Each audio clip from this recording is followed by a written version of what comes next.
नमस्कार विद्यार्थी मित्रांनो, इकॉनॉमिक्स स्टडी या यूट्यूब चॅनलवरती तुम्हा सर्वांचं खूप खूप स्वागत आहे। मागच्या लेक्चर्समध्ये आपण टॅक्स हा विषय घेतलेला होता।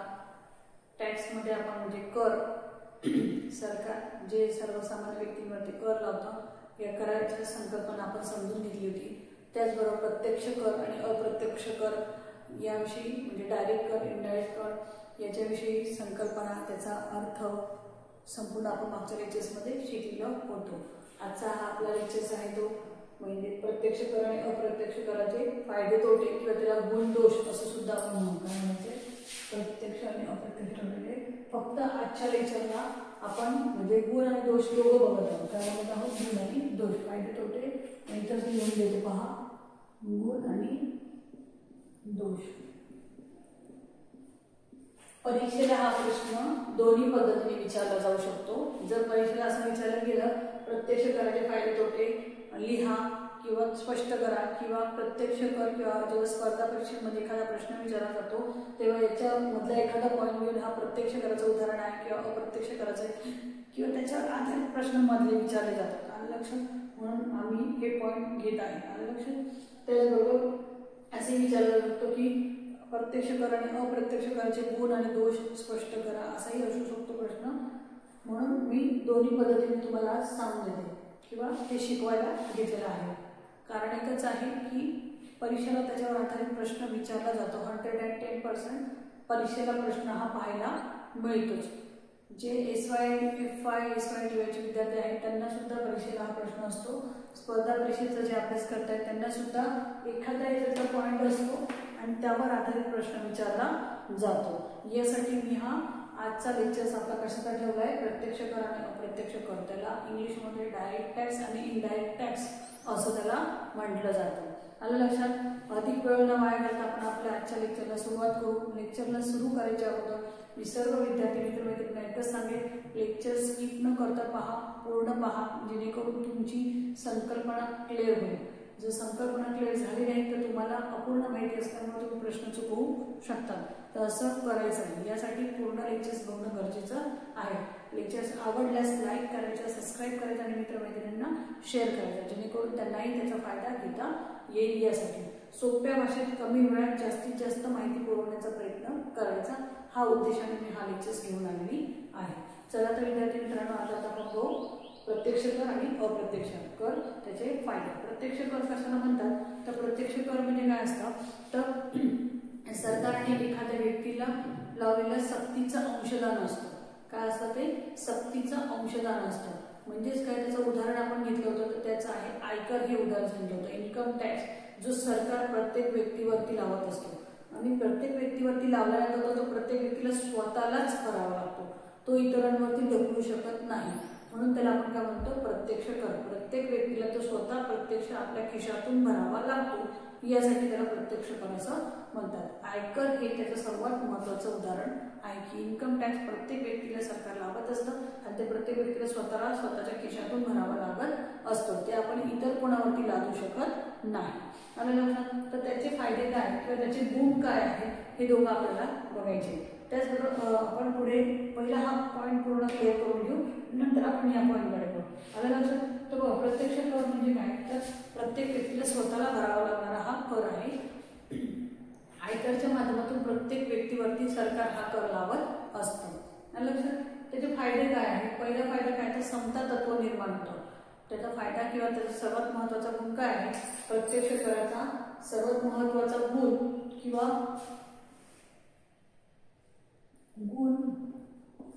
किंवा फायदा काय आहे तर समता तत्व निर्माण होतं। म्हणजे गरीब असो किंवा श्रीमंत असो, गरीब असो किंवा श्रीमंत असो दोघांना सारखा कर लावला जातो। त्यांचं उत्पन्न जसं असतं त्या उत्पन्नाच्या आधारावर तो कर लावला जात असतो। आलं लक्षात? म्हणजे समतेचं तत्व देशामध्ये निर्माण होतं की कोणत्याही व्यक्तीला असं वाटत नाही की या व्यक्तीला कर लावला, मला लावला म्हणजे मलाच लावला, त्या व्यक्तीला लावला नाही किंवा ते कोणत्याही प्रकारचा कर भरत नाही, त्यांना त्याच्यातून सूट मिळालेला असा प्रकार घडत नाही। प्रत्यक्ष करामध्ये प्रत्येक व्यक्तीला तो कर भरावाच लागतो। म्हणून समतेचं तत्व देशामध्ये निर्माण होतं। हा एक या प्रत्यक्ष कराचा फायदा किंवा गुण आपल्याला सांगता येईल। दुसरा गुण किंवा फायदा काय? मितव्ययता। मितव्ययता म्हणजेच काय तर संपूर्ण जो प्रत्यक्ष कर जो लावलेला आहे प्रत्येक व्यक्तीवरती, तर सगळे न चुकवता त्याला भरावा लागतो. त्याच्यातून कोणत्याही व्यक्तीला म्हणतात ना मागे फिरता येत नाही किंवा चुकवता येत नाही, मितव्ययता करता येत नाही, अशा प्रकारचा हा कर आपल्याला इथं दिसून येतो. म्हणून हा एक चांगला गुण त्याचा सांगते. कशाचा? प्रत्यक्ष कराचा. पुढचं काय? निश्चितता. या करामध्ये काय दिसून येते? निश्चितता दिसून येते. म्हणजेच काय, जो सरकारने लावलेला कर आहे, सरकार उत्पन्नावरती प्रत्येक व्यक्तीच्या उत्पन्नावरती पगारावरती काय लावत असतं? कर लावत असतं. तर हा कर कसा असतो? निश्चित असा असतो. कसा असतो? निश्चित, की तुमचा पेमेंट एवढा आहे, त्याच्यावरती तुम्हाला एवढा टॅक्स लावलेला आहे. हे जेव्हा ते आपली रिसीट येते, त्या रिसीटमध्ये दिलेलं असतं की तुम्ही पगारावरती किती टॅक्स भरता. म्हणजे त्याच्यात कसं असतं? निश्चितता असते, त्याच्यामध्ये बदल होत नसतो. किंवा कोणाकडून म्हणजे निश्चितता म्हणजे आकडा आपल्याला दिलेला जातो की आपण किती टॅक्स भरत आहोत, निश्चितता दिलेली असते. किंवा आकडा दिलेला वेगळा आणि घेतला जास्तीचा, तर असं होत नाही. जो निश्चित केलेला आहे तोच तिथं दिलेला असतो. म्हणून हा एक आपल्याला फायदा सांगेल की सरकारने जो कर आपल्याला निश्चित केलेला आहे प्रत्यक्ष कराचा, हा फायदा सांगता येईल की निश्चित असतं, निश्चितता असते व्यक्तीला, प्रत्येक व्यक्तीला माहिती असतं की आपण किती कर भरत आहोत. असं लक्षात, जो आकडा दिलेला आहे तोच कराचा आकडा भरावा लागत असतो, तेवढाच पगारातून तो कट होत असतो. लक्षात. पुढचं काय, तर लवचिकता असते या करामध्ये. प्रत्यक्ष कर हा कसा असतो? लवचिक असतो. हा एक चांगला गुण त्याचा सांगता येईल की लवचिकता असते, त्याच्यामध्ये बदलणार असतो. जसा ज्या व्यक्तीचा पगार जेवढा तेवढाच त्याला तो कर भरावा लागतो, जास्तीचा कर भरावा लागत नाही. किंवा म्हणजे लवचिकता असते. ज्याचा कर म्हणजे जो श्रीमंत व्यक्ती आहे, ज्याच्याकडे उत्पन्नाचं साधन जास्त आहे, मालमत्ता जास्त आहे, त्याच्यावरती जो कर लावला जातो तो कर कसा असतो? जास्तीचा असतो. जो व्यक्ती गरीब आहे किंवा त्याची जो मजुरी हातकाम करत असतो, तर त्यांच्या मजुरी किंवा त्याच्या हातकाम करणारे मजूर असतात त्यांचं तर नाही, परंतु जे लोक कंपनीमध्ये काम करतात त्यांच्यावरती जो टॅक्स लावला जातो, त्याच्यावरती बघा टॅक्स सुद्धा सरकारने आहे. ज्याचं इन्कम 1 लाखापेक्षा जास्त असतं, ज्याचं इन्कम 1 लाखापेक्षा जास्त असतं ते लोक टॅक्स भरत असतात. आलं लक्षात. ज्याचं इन्कम 1 लाखाच्या आत असतं त्यांना टॅक्स कमी असतो किंवा त्यांना लागतच नाही असं आपण म्हणू, किंवा सरकारने त्यांच्यावरती टॅक्स लावलेला नाहीये, कमी भरा. पण जास्तीचे लोक, सगळ्यात जास्त लोकांचा तर प्रत्येक व्यक्तीला कर लावलेलाच आहे. सगळे लोक तो कर भरत असतात. प्रत्यक्ष कर हा सगळेच लोक भरत असतात. म्हणजे त्याच्यामध्ये लवचिकता दिसून येते. कोणच कराच्या याच्यामधून कोणच सुटलेलं नाहीये. आलं लक्षात. हा एक प्रत्यक्ष कराचा आपल्याला चांगला फायदा सांगता येईल किंवा किंवा चांगला गुण सांगता येईल, लवचिकता. पुढचा आहे जागरूकता. प्रत्येक व्यक्तीला जागरूक असतो, प्रत्येक व्यक्ती हा जागरूक असतो. सरकार प्रत्येक व्यक्तीला जागरूक ठेवत असतो. कसं की तुम्ही किती कर भरत आहात, तुम्ही किती कर भरत आहात, तुमच्या कराचा पैसा कुठे जात आहे, किंवा त्या कराचा सरकार कसा म्हणजे सरकार कसं जनतेवरती खर्च करत आहे याविषयी प्रत्येक नागरिक जागरूक असतो. आलं लक्षात. प्रत्यक्ष कर भरल्यानंतर प्रत्येक सरकार काय करतं, कशावरती खर्च करत असतं, तर संरक्षणावरती खर्च करतं, आरोग्यावरती खर्च करत असतं. अजून देशामध्ये जे जर काही आपत्तीची परिस्थिती आली त्यावेळेस प्रत्येक जनतेला कसा म्हणजे प्रत्येक जनतेपर्यंत पैसा कसा पोहोचल हे सगळं बघण्याची जिम्मेदारी कोणाची असते? सरकारची असते. मग जो आपण पैसा आपल्या सरकारला जमा केला आहे कराच्या माध्यमातून तोच पैसा सरकार आपल्यावरती खर्च करत असते. म्हणजेच काय, तर प्रत्येक नागरिक यामध्ये जागरूक असतो किंवा सरकार त्यांना जागरूक ठेवत असतं की तुम्ही जो आम्हाला कराच्या माध्यमातून दिलेला पैसा आहे तो कुठे खर्च झाला हे सरकार त्यांना प्रूफ देत असतं. लक्षात. हा एक प्रत्यक्ष कराचा आपल्याला चांगला फायदा सांगता येईल किंवा चांगला गुण सांगता येईल. आलं लक्षात तुम्हाला. दुसरा त्याच्यातला शेवटचा पॉईंट आहे काय, विषमता कमी करणे. प्रत्यक्ष कराचा एक गुण चांगला सांगता येईल की अजून की विषमता कमी होते. सगळ्यांना समान प्रमाणात कर लावलेला असतो, कोणच कराच्या याच्यातून सुटलेला नाहीये, की त्याच्यामुळे काय होतं, विषमता ही दरी दूर होते की आम्हालाच भरावा लागतो, बाकीच्यांना भरावा लागतो, श्रीमंत म्हणजे आम्हीच भरतो किंवा गरिबांना वरतीच त्याचा बोजा आहे असा काही प्रकार राहत नाही. प्रत्यक्ष कर हा प्रत्येक व्यक्तीला, गरीब असो श्रीमंत असो कोणत्याही याच्यातला असो, त्याला तो कर भरावाच लागत असो. व्यापारी असो, उद्योजक असो, कोणत्या गव्हर्नमेंट सरकारचा नोकर असला तरीही त्याला कर हा भरावाच लागतो. म्हणूनच या प्रत्यक्ष करामुळे काय झालंय, देशातील विषमता ही दरी काय होणे कमी होण्यास मदत झालेली आहे. आलं लक्षात तुम्हाला. प्रत्यक्ष कराचे गुण किंवा फायदे आपण इथं बघितलेले आहे. आलं लक्षात. त्याचप्रमाणे आपल्याला काय बघायचे आता, अप्रत्यक्ष कराचे गुण आणि फायदे बघायचे. काय बघायचे, अप्रत्यक्ष कराचे गुण आणि फायदे. सुरुवातीला आपण अप्रत्यक्ष कर काय कशाला म्हणतात ही संकल्पना समजून घेऊ. मागच्या लेक्चर्समध्ये मी तुम्हाला ती समजावलेलीच आहे, परंतु आता तुमची ही संकल्पना अजून चांगल्या प्रकारे क्लिअर व्हावी यासाठी थोडासा मागचा आढावा घेऊन येते की अप्रत्यक्ष कर म्हणजे काय. अप्रत्यक्ष कर म्हणजे असा कर की तो एका व्यक्तीवरून दुसऱ्या व्यक्तीवरती किंवा दुसऱ्या व्यक्तीवरून तिसऱ्या व्यक्तीवरती ढकलता येतो. म्हणजे काय करता येतो, ढकलता येतो. अशा करायला काय म्हटलं तर अप्रत्यक्ष कर. प्रत्यक्ष कर मात्र काय, ज्या व्यक्तीवरती सरकारने लावला आहे त्याच व्यक्तीला तो भरावा लागतो. आणि अप्रत्यक्ष कर म्हणजेच काय, तर ज्या व्यक्तीवरती तो कर लावलाय तो व्यक्ती तो कर न भरता तो दुसऱ्यावरती ढकलतो, दुसरा व्यक्ती तिसऱ्यावरती ढकलतो आणि तो तिसऱ्या व्यक्ती चौथ्या व्यक्तीवरती ढकलतो. म्हणजेच काय, पहिला व्यक्ती न भरता तो चौथ्या व्यक्तीला कर भरावा लागतो. कराचा ओझा हा चौथ्या व्यक्तीवरती पडत असतो. म्हणजेच याला काय म्हणतात तर अप्रत्यक्ष कर. बरोबर. याचं उदाहरण आपण घेतलं होतं वस्तू आणि सेवा कर. वस्तू आणि सेवा, प्रत्येक वस्तू आपण घेत असतो. सरकारने मोठमोठ्या उद्योगांमध्ये वेगवेगळ्या वस्तू आणि सेवांची निर्मिती केली, त्याच्यावरती टॅक्स लावला. मग सरकार काय करतं, ते व्यापाऱ्याला विकतो. व्यापारी काय करतात, मग ते किरकोळ विक्रेत्याला विकताना त्याच्यामध्ये कर ऍड करतात की आपला पैसा त्याच्यातून निघाला पाहिजे किंवा आपला नफा निघाला पाहिजे. पुन्हा ते व्यापारी किरकोळ व्यापारी जवळच्या एखाद्या ग्राहकाला, मग ग्राहकाला जेव्हा ग्राहकावरती कळत न कळत तो बोजा कोणावरती पडत असतो, ग्राहकावरती पडत असतो. आलं लक्षात. म्हणून त्याला अप्रत्यक्ष कर असं म्हटलं. अप्रत्यक्ष कर म्हणजे एका पहिला व्यक्ती तो कर न भरता तो कराचा ओझा दुसऱ्या व्यक्तीवरती किंवा तिसऱ्या व्यक्तीवरती ढकलतो आणि त्या व्यक्तीला तो कर भरावा लागत असतो. आलं लक्षात. आता त्याचे फायदे आणि तोटे काय आहेत ते आपण इथं बघून घेणार. पहिला त्याचं काय आहे, आपण पहिले त्याचे गुण बघून घेऊ. फायदा काय आहे ते बघून घेऊ. काय बघत आहोत आपण, फायदा बघत आहोत. तर पहिला फायदा काय, त्याचा करदात्यांना सोयीचा असतो. करदात्यांना हा अप्रत्यक्ष कर कसा असतो, सोयीचा असतो. प्रत्येक वस्तू आणि सेवांवरती सरकारने कर लावलेला आहे, परंतु हा कर असा सरकार वस्तू घेताना वेगळा असा लावत नाही, तर त्या वस्तूंच्या किमतीमध्ये तो काय केला जातो, इन्क्लूड केला जातो. आपण बघा, मी मागे पण तुम्हाला उदाहरण दिलं होतं, जेव्हाही आपण बाजारामध्ये वस्तू घ्यायला जातो ते बाजाराच्या वस्तूमधून आपण बघा तिथं बघितलं तर बॉक्सवरती असं लिहिलं जातं की ऑल टॅक्स इन्क्लूड. तुमची किंमत किती आहे, कधी निर्माण केलेला आहे, कधी त्याची एक्सपायरी डेट आहे किंवा तुम्ही टॅक्स किती भरता, हे सगळं त्याच्यावरती मेन्शन केलेलं असतं.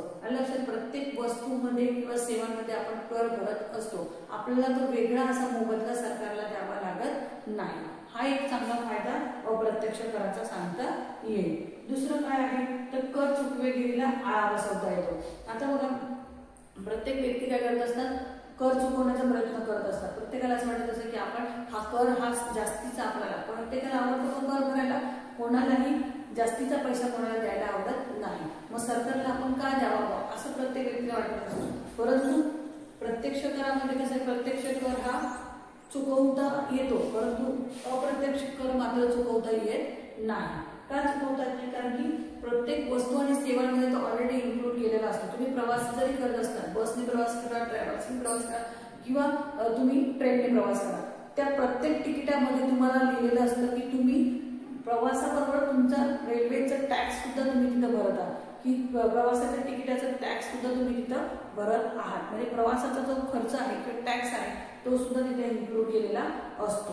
आलं लक्षात. तुम्हाला तुम्ही तिकिटावरती बघा, तिकिटावरती सुद्धा दिलेला असतो. आलं लक्षात. म्हणजे याच्यावरती कर चुकवेगिरीला आळा बसलेला आहे. प्रत्येक वस्तूच्या याच्यामध्ये किंवा सेवांमध्ये तो इन्क्लूड केलेला असतो. म्हणून पुढचा एक चांगला गुण किंवा हा सुद्धा कसा असतो, लवचिक असतो. कसा असतो, लवचिक असतो.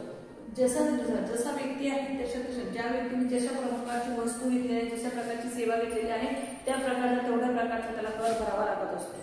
लक्षात. एखाद्या व्यक्तीकडे मालमत्ता जास्त असेल तर त्याला जास्त कर भरावा लागतो. एखाद्या व्यक्तीकडे कमी असेल किंवा त्यांनी दुसऱ्या एखाद्या साधनाला, आता बघा ट्रेनचं भाडं किंवा बसचं भाडं याच्यामध्ये फरक आहे, बरोबर की नाही. त्याचबरोबर एरोप्लेनमध्ये जर तुम्हाला जायचं असेल तर त्याचं सुद्धा भाडं वेगळं आहे. मग प्रत्येक याच्यानुसार त्याचं भाडं वेगवेगळं असतं, टॅक्स सुद्धा तशा प्रकारात वेगवेगळा लावलेला असतो.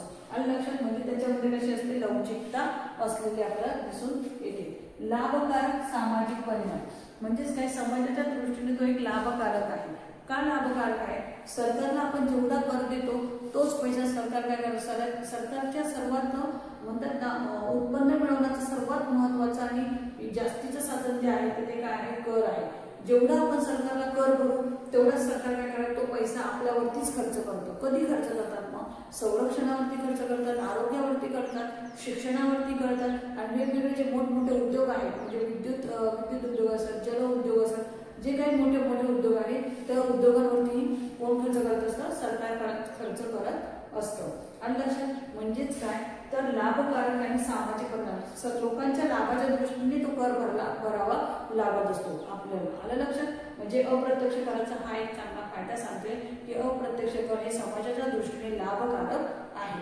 आलं लक्षात? पुढचं आहे त्याच्यातलं भांडवल निर्मिती. सर्वात महत्वाचं साधन म्हणजे सरकारच्या उत्पन्नाचं महत्वाचं साधन किंवा सरकारला त्याच्या माध्यमातून जास्तीचं उत्पन्न मिळतं असा जो कर असतो तर तो कसा आहे? अप्रत्यक्ष कर आहे. अप्रत्यक्ष कर किंवा प्रत्यक्ष कराच्या माध्यमातून सरकारला मोठ्या प्रमाणात पैसा प्राप्त झालेला आहे. आलं सरकारजवळ जास्तीचा पैसा आला तर मग सरकार काय करत असतं? जी जनता आहे त्यांच्यावरती खर्च करण्याचा प्रयत्न करत असते, जास्तीत जास्त पैसा खर्च करते, आरोग्याच्या सोयी सुविधा देण्याचा प्रयत्न करत असते, त्याचबरोबर शिक्षणाच्या चांगल्या चांगल्या सुविधा सरकार देण्याचा प्रयत्न करत असते. आलं लक्षात? पुढचं आहे साधन सामग्रीचे पुनर्वाटप. जी साधन सामग्री नैसर्गिक साधन संपत्ती आहे त्याची पुनर्वाटप किंवा त्याचा वापर करून आपण आपल्या फक्त वापर न करता त्याचा पर्यायी वापर कसा करता येईल, त्याच्यासाठी आपल्याला कसा खर्च करता येईल हे सरकार कशाच्या माध्यमातून साध्य करू शकते तर कराच्या माध्यमातून साध्य करू शकते. जेवढ्या वस्तू आणि सेवा निर्माण केल्या जेवढ्या विकल्या जातील तेवढ्या प्रमाणात सरकारकडे काय पैसा प्राप्त होईल आणि सरकार काय करेल मग त्याचा वापर जी नैसर्गिक साधन संपत्ती आहे त्याच्या आधारावरती फक्त एकच वस्तू न निर्माण करता पर्यायी वस्तू सुद्धा निर्माण करतील आणि त्या बाजारामध्ये विकायला आणतील की जेणेकरून जास्तीत जास्त वस्तूचं उत्पादन होईल, जास्तीत जास्त लोकांना प्रत्येक वस्तू आणि सेवांचा लाभ घेता येईल या दृष्टीने. आणि लक्षात पुढचं आहे व्यापक क्षेत्र आहे जे कराचं क्षेत्र आहे. सरकारला वाटलं की आपल्याला लोकांकडे आता जेव्हा पैसा जास्त आहे, जास्त लोक भरू शकतात, पैसा कर भरू शकतात, त्यावेळेस सरकार काय करतं? कर वाढवतो. आणि लक्षात जर सरकारला समजते लोकांकडे पैसा कमी आहे, लोक कर जास्त भरू शकत नाही, तेव्हा ते कराचे दर कमी सुद्धा करू शकतात. म्हणजेच काय व्यापकता त्याच्यामध्ये येते. जसं वाटलं म्हणजे सरकारला तो एक अधिकार प्राप्त झालेला आहे की केव्हा लोकांकडचा पैसा आपल्याकडे कसा घेता येईल. म्हणजे जर जेव्हा तेजीची परिस्थिती असते, लोकांकडे जेव्हा जास्तीचा पैसा असतो तो घ्यायचा असेल तेव्हा सरकार काय करते? कर वाढवत असते, कराचे दर वाढवत असते. आणि जेव्हा सरकारला असं वाटतं की लोकांकडे पैसा नाहीये, लोकांकडे पैसा जायला पाहिजे किंवा असायला पाहिजे, त्यावेळेस मात्र सरकार काय करते? सरकार सर्वसामान्य वस्तूंवरती म्हणजेच काय अन्नधान्य वस्तू असतील, कोणत्याही ज्या काही वस्तू असतील, जीवनावश्यक वस्तूंवरती कर कसा करते? कमी करते. आणि लक्षात हा एक त्याचा चांगला गुण आपल्याला सांगतो. पुढे काय आहे? पुनर्वाटप. म्हणजे त्याच्यामध्ये काहीतरी वाटप याच्यामध्ये आपल्याला करता आला पाहिजे असा तो कर असला पाहिजे. आजच्या लेक्चर्स मध्ये आपण प्रत्यक्ष कर आणि अप्रत्यक्ष कराचे काय बघितले? गुण बघितले. फक्त चांगले गुण बघितले की हे कशा प्रकारे चांगले आहे. प्रत्यक्ष कर भरणं का फायद्याचा आहे किंवा अप्रत्यक्ष करात का फायद्याचा आहे, आपण तो का भरला पाहिजे, प्रत्येक व्यक्ती त्याच्यामुळे कसा जागरूक होतो किंवा सरकारकडे जो पैसा प्राप्त झालेला आहे सरकार त्या पैशांचं काय करतं, या प्रकारात आपण ही संपूर्ण माहिती इथं घेतलेली आहे. बरोबर. आता आपल्याला काय बघायचंय? प्रत्यक्ष कराचे दोष आणि अप्रत्यक्ष कराचे दोष. बघा जशी नाण्याला दोन बाजू असतात, छापा काटा अशा दोन बाजू असतात, तसंच प्रत्यक्ष कर आणि अप्रत्यक्ष कर याला सुद्धा काही पॉझिटिव्ह बाजू आणि काही निगेटिव्ह बाजू आहे. आलं लक्षात? तर आपण त्याचे एकत्रच एक असं घेऊन टाकूया. तर बघा दोन बाजू आहेत तर कशा आहेत त्या? तर अप्रत्यक्ष कर किंवा प्रत्यक्ष कोणत्याही व्यक्तीला तो भरायला आवडतो का? तर नाही. प्रत्येक व्यक्ती त्याला चुकवण्याचा प्रयत्न करत असतो.